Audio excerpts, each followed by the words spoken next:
Olá pessoal, bem-vindo e bem-vinda ao canal Amu Invest. RZTR11, vale a pena? Venha saber.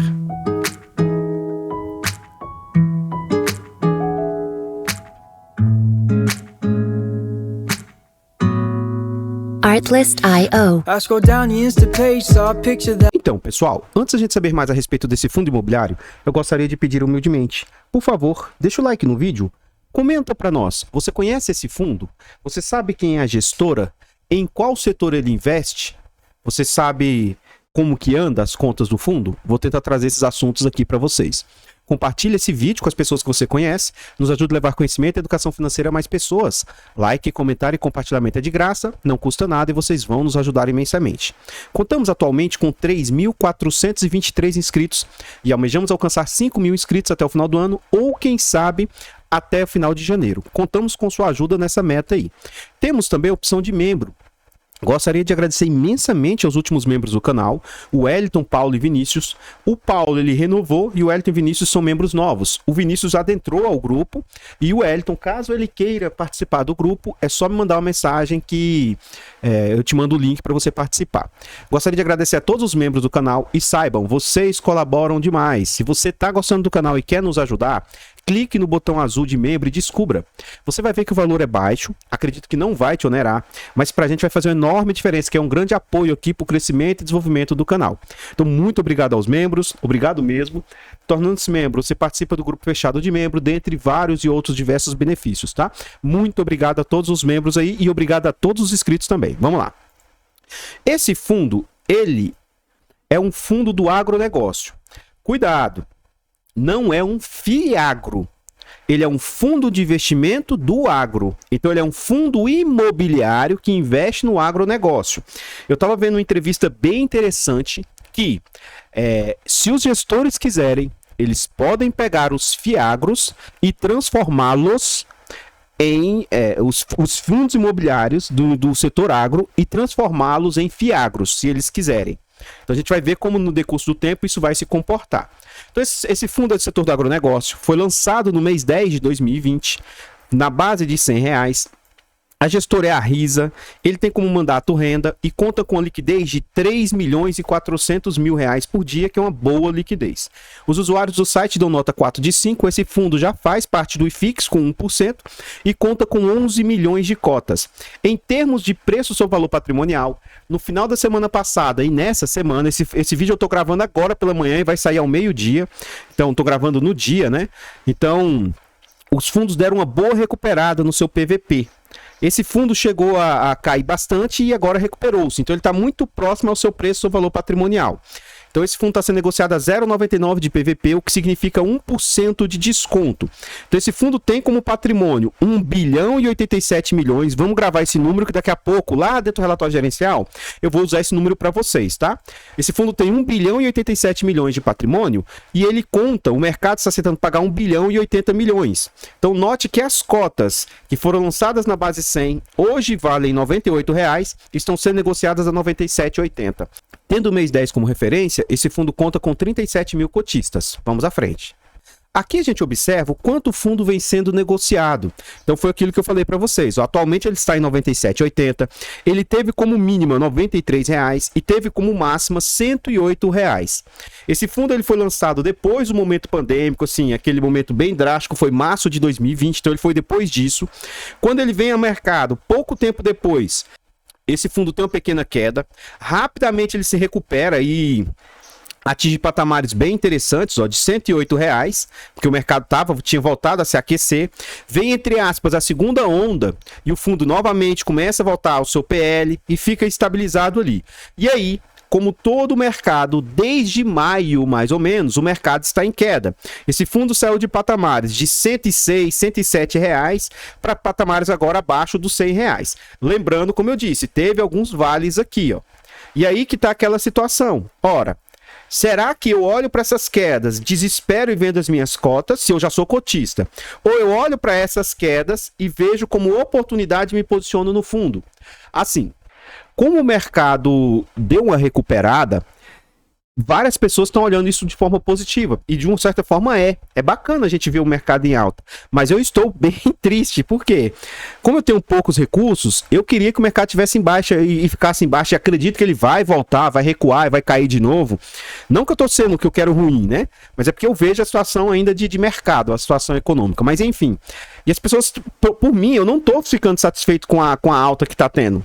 Eu queria que continuasse em queda, ou pelo menos lateralizado, porque quanto mais tempo lateralizado, eu compro ativos bons e baratos, mais barato do que eu compraria. Enfim, esse é o ponto. Vamos à frente aqui. Aqui a gente já vê o seguinte, eu tenho passado a trazer esse gráfico aqui que ele mostra o histórico do fundo. Então tem alguns investidores que gostam de investir se o fundo tiver pelo menos 5 anos de existência. Para fundos imobiliários, eu invisto em fundos novos, eu não vejo problema nisso. Contudo, eu entro com um percentual muito menor do que eu entraria normalmente em um fundo. Então eu vou colocando aos pouquinhos, vou comprando pouco. Por quê? Por exemplo, eu comprei o RZAG, que é dessa gestora Risa, que é o de Fiagro, Fundo de Investimento, a cadeia do agronegócio, blá blá blá, um fundo Fiagro. Comprei um pouquinho.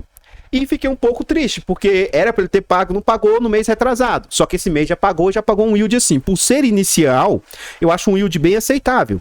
Então agora que ele começou a pagar, que eu já sei o quanto ele está pagando, eu já posso começar a me posicionar um pouquinho melhor. Esse é o ponto. Então eu não vou investir nesse ativo que eu investiria normalmente num ativo normal. Enfim, esse fundo já tem histórico, provavelmente pouco mais de um ano.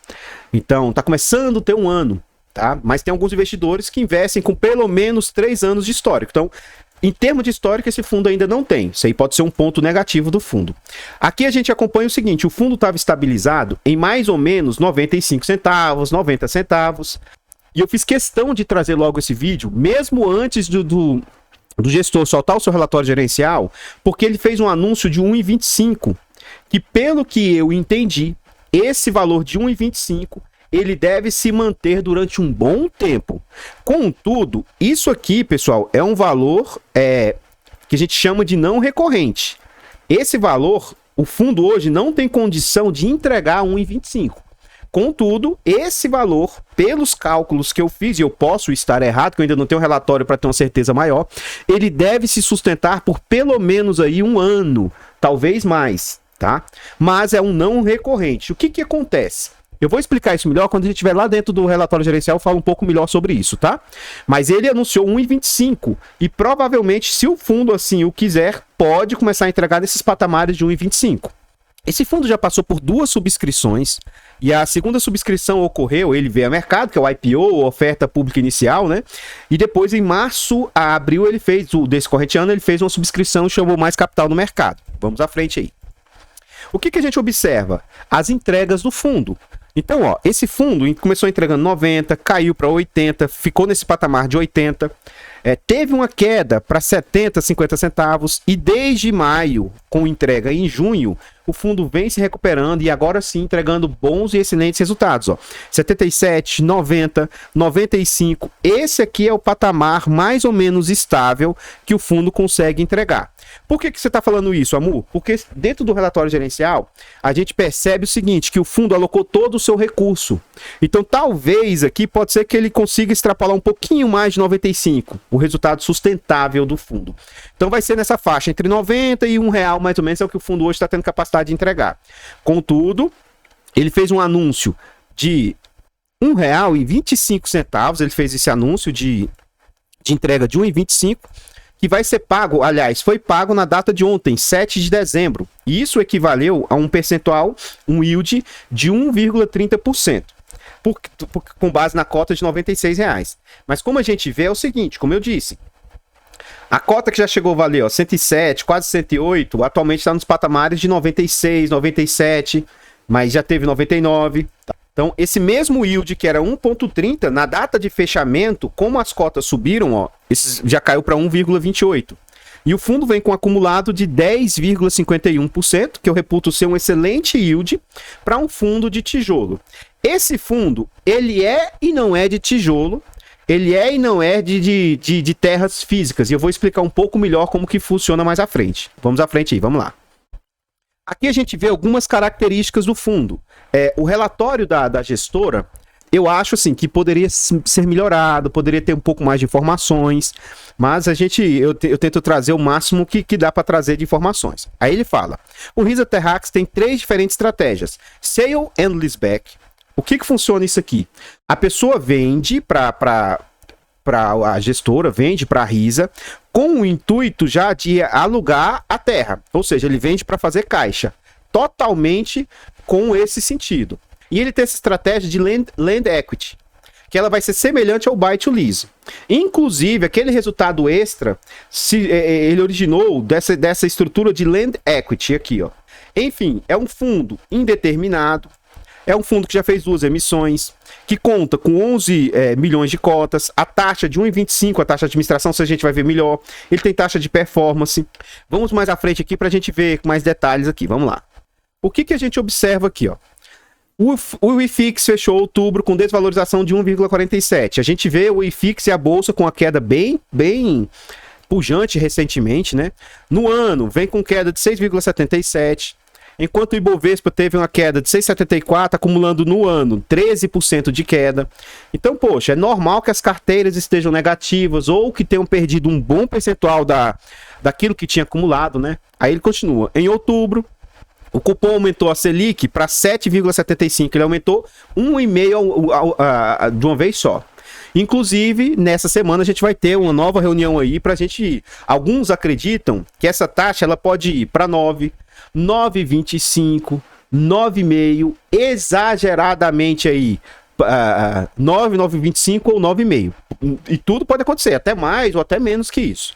E aqui no pensamento da gestora... isso influencia diretamente os fundos imobiliários. Só que isso é uma influência mais direta, né? Assim, mais imediatista. Porque a Selic ela não tem relação direta com os fundos imobiliários no longuíssimo prazo.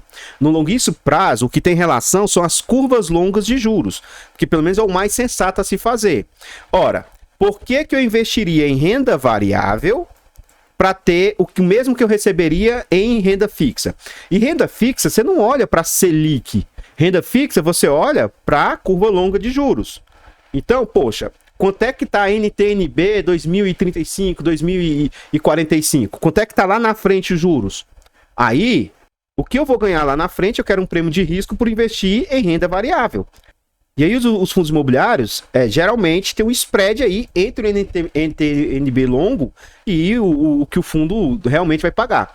Como o prêmio estava aumentando, esse é um dos motivos pelos quais as pessoas começaram a sair de fundo imobiliário, e aí com isso as cotas caem e o yield aumenta, para que o prêmio fosse mais vantajoso. É mais ou menos assim. Então, a relação ela é a longo prazo, mais com a NTNB, ou o juro longo, do que com a Selic propriamente dito. Continuando, a gente vê. Os investidores ainda buscam fundos imobiliários como uma renda passiva, mensal, através dos dividendos. Um indicador dessa contínua procura é que, olha que interessante esses números, atingimos mais de 1,5 milhão, só que isso aqui é o seguinte, pessoal, isso aqui é de investidores em fundos imobiliários, porque na bolsa já passamos o patamar aí de 3 milhões. Então hoje já temos mais de 1,5 milhão de investidores em fundos imobiliários. E desses 1.509.000, ora, 1,5 milhão são pessoas físicas, um número bem expressivo aí, muito interessante. Por outro lado, o volume total negociado mensalmente vem se aproximando de patamares de 12 meses atrás. Então, há 12 meses atrás, o mercado negociava em média 5 bi por mês. E agora está chegando nesse patamar aí. Sendo que em junho de 2021 chegou a negociar quase 7 bi. Bem interessante aí. Vamos à frente aí. Aqui a gente vê alguns números do fundo e aqui eu quero voltar e trazer aquela relação lá atrás. Então o fundo vem com yield acumulado aí de 10%, que é excelente. Aqui, ó, volta e meia as pessoas falam e eu esqueço que eu não sou muito... Eu não sei a fundo questão de terras. Ó, 52 mil metros de terras. Ele tem um valor de mercado do fundo de 1 bilhão. Só que note que as terras valem 2 bilhões 276 milhões. Então eu vi uma entrevista do gestor, ele até falando que caso ocorra um default, o que é default? É a falta de pagamento pelos credores. Isso é mais positivo para o fundo do que se ele pagar certinho. Não é ruim, como em algumas situações são ruins. Porque olha só, é como se ele tivesse aqui ó, uma garantia de 0,4, um LTV de 0,4. Entendeu? Como se ele tivesse 40% de LTV aqui, mais ou menos. Então, ele tem 1 bilhão de dinheiro emprestado, mas as garantias, que são as terras que hoje o fundo tem, valem 2 bilhões e 276 milhões. E isso sem elas ainda estarem reavaliadas, que elas podem valer mais ainda. Então, a taxa média dos contratos é de 12,60. A liquidez do fundo, 3 milhões que a gente já tinha visto lá atrás. O prazo médio é quase 12 anos. É um ponto bem positivo aí, vamos à frente. Aqui a gente vê o quanto o fundo cobra. Como eu já antecipei lá atrás, 1,25 de taxa, e ele cobra performance de 20% do QCD CDI mais 2. Assim, eu acho justo performance, mas como a gente vai ver que as taxas do fundo são atreladas ao IPCA, eu acho que isso aqui seria mais justo se fosse 20% do que fosse IPCA mais 2. Apesar de que, futuramente, o CDI está convergindo para até ultrapassar o IPCA.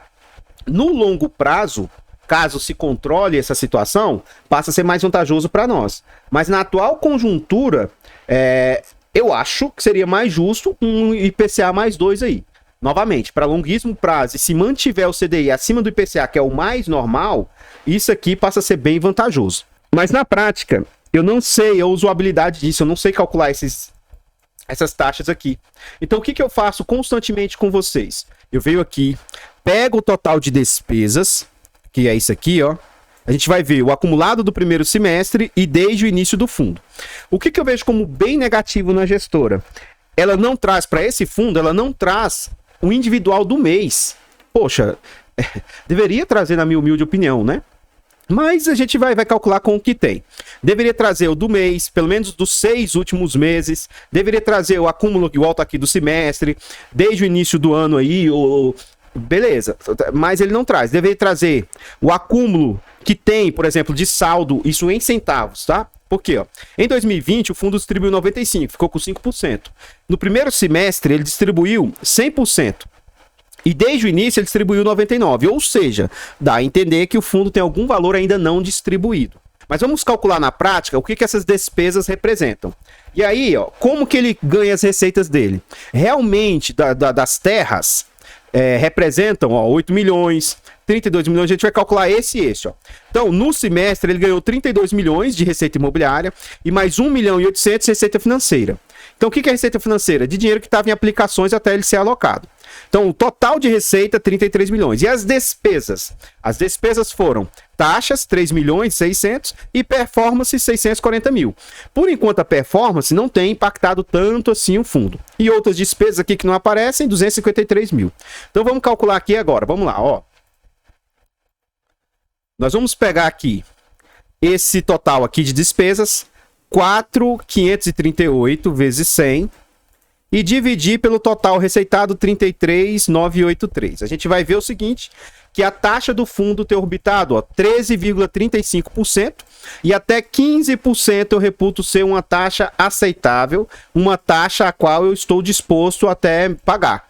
Mais que isso, eu não fico muito satisfeito de pagar.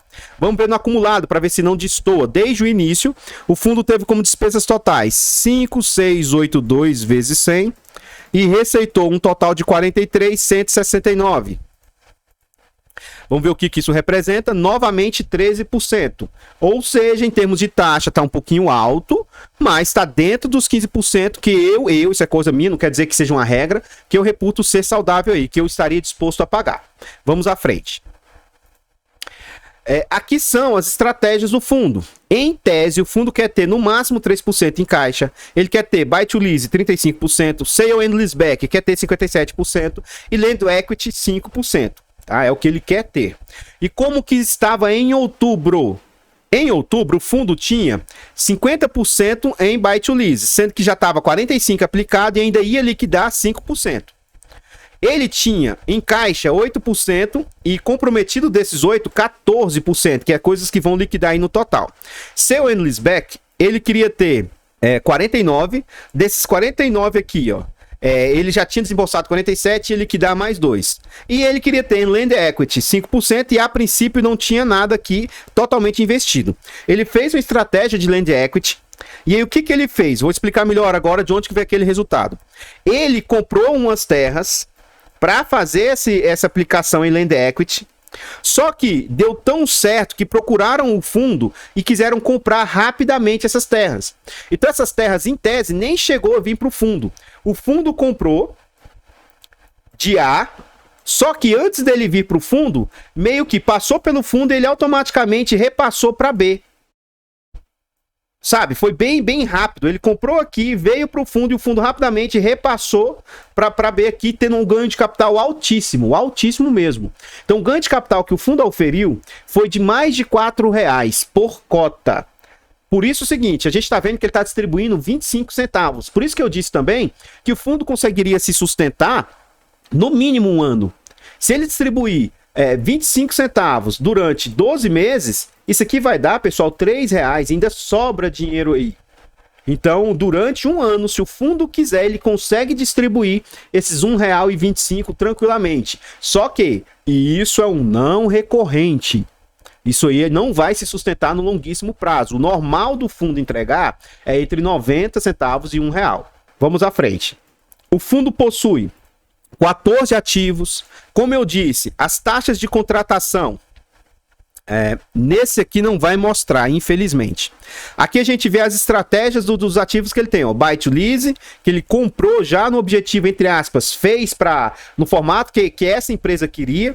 A seu Endless Back, isso aqui venderam para ele, mas para realugar, para alugar logo em seguida. Você vê que ele não tem nenhum na estratégia de Land Equity aqui, dentro do portfólio. Ele até fez, só que ele já revendeu e refez rapidamente. Como que funciona o fundo? Como que funciona? Vou dar um exemplo aqui, ó. Tá vendo aqui 15 anos? Então o fundo emprestou 122 milhões. O fundo aqui, ó, o arrendatário, ele a cada ano pega 10, aqui no caso, divide isso aqui em 15 parcelas, por exemplo. Então a cada ano ele vem cá e pega uma parte disso aqui pagando os juros, ele recompra. Então todo ano o fundo começa a recuperar parte do que ele emprestou com os juros devidos ali. Mensalmente o arrendatário fica pagando, aí vai lá e amortiza e pega 10%. 10% depende, né? Aqui assim, por exemplo, nessas de 10 anos é 10%, aqui vai ser um percentual um pouco menor. Vai ser algo em torno, sei lá, de 6, 7%. Então, isso aqui divide em 13 parcelas. Então, a cada ano ele vai recomprando um 13avos, um 15avos, um 10avos e assim por diante, com aqueles juros. E por que será que seria interessante o fazendeiro comprar aquelas terras? Por causa daquilo que foi dito lá atrás. Fazendo uma regra de 3 mais ou menos, em tese, isso aqui, ó, vale de 70 milhões que ele emprestou, ele vale 150 milhões, 160 milhões. Por que que o dono da terra não recompraria isso de volta, um trem que vale o dobro? Por que que ele perderia isso? Teria a chance de não pagar? Então seria insanidade por parte deles, né? Então esse é o ponto mais ou menos que é feito. Eu não vou entrar em detalhes, já teve vídeos anteriores, então se você quiser colocar toda a listagem de todos os RZTRs que eu fiz, já teve vídeo anterior que eu falei um por um desses ativos, assim, rapidamente, né? Eu abri o relatório e mostrei um por um dessas fazendas aqui. Essas fazendas vão aparecer no final do vídeo, um slide de cada uma delas, e caso você queira, você pode pausar o vídeo e dar uma olhada com um pouquinho mais de detalhes, tá? No relatório ele é muito mais completo, mas aqui pra gente eu não vejo como sendo tão eficiente assim. Mas o ponto é, ó, são fazendas no Piauí, Goiás, Mato Grosso, Maranhão, Bahia, tem bastante diversificação geográfica e todas as regiões aí, boas regiões na questão de agronegócio. E são diversos produção, ó, de soja, milho, sorgo, cana-de-açúcar, algodão. São diversas culturas também que as fazendas aí produzem. Vamos à frente. Então, pessoal, o que eu tinha para trazer a respeito do RZTR são somente essas informações. Eu tentei atualizar o mais rápido possível, tendo em vista esse anúncio. Não está no relatório, porque o relatório a gente vê que ele é defasado. Mas queria falar a respeito desse dividendo alto aí. Eu espero ter ficado claro as informações a respeito do fundo. Infelizmente, eu gostaria que eles fossem mais transparentes e trouxessem isso no relatório. Mas como quando eu invisto em um ativo, eu sou cotista desse fundo, eu procuro aprofundar, estudar mais e saber. Eu vou lá e tento achar todas as entrevistas do gestor e tudo. Um dos pontos que me fez investir no RPR11, que é um dos fundos mais arriscados de papel, mas é um dos que mais pagam, foi a entrevista com o gestor. A forma como ele se portava, a forma com que ele disse, e realmente até então, apesar de ser um fundo novo, vem cumprindo tudo o que ele disse que iria fazer. Então assim, eu estou muito satisfeito nesse sentido. Eu gostaria de pedir reforçar novamente, por favor, deixa o like no vídeo. Antecipadamente, esse vídeo não é uma recomendação de compra, venda ou manutenção do ativo, não é. Mas se você gostar do fundo, eu recomendo que você veja no meu canal todos os vídeos que eu faço desse fundo. Além disso, vai estudar a respeito, abra os relatórios, vai em grupos de discussão e veja o que o pessoal fala a respeito do fundo. Mas nunca tome uma decisão porque eu gosto ou não, porque lá no grupo de discussão você gosta ou não. Pegue todos aquilo que você viu e a partir disso faça a sua tomada de decisão. Por quê? Porque o dinheiro é seu, o risco é seu. Se eu disser que é bom, você vai lá e compra, e aí dá alguma merda e eu vendo e você não sabe, ou às vezes tem uma queda e você fica desesperado, eu sei porque eu comprei.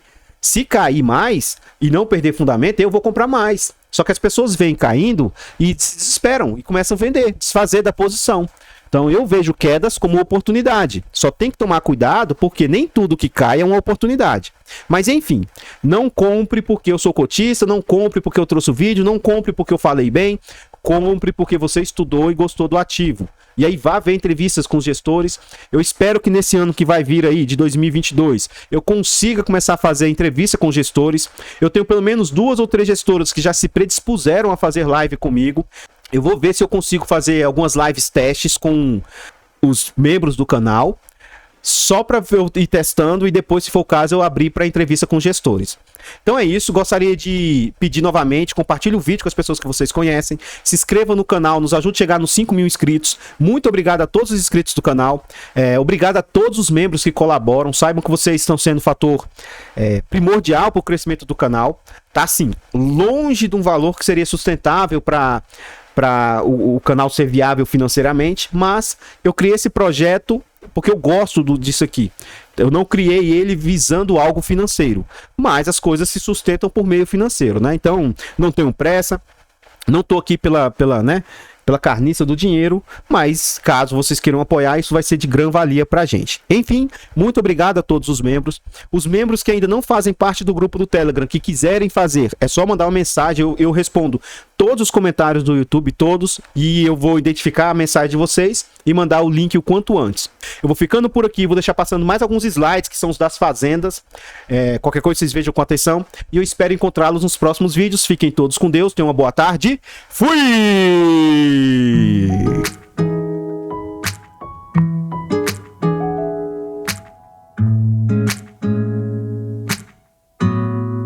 Artlist.io. I scrolled down the Insta page, saw a picture that I didn't wanna see. He had his hand around your waist and a smile on your face, like the way you look at me. 'Cause only 8 months ago he was holding your hand, slow dancing and kissing the top of your head. And I don't know how to compete. Music licensing reimagined. And it still feels like we just only met. Yeah, I was so naive, thinking that you've only felt this way for me. You always tell me I'm the only one you wanna be with, so why can't I believe it? Yeah, old boyfriends kinda scare me, 'cause they all got a little bit of history with you. Even when you try to tell me I got no real reason to worry.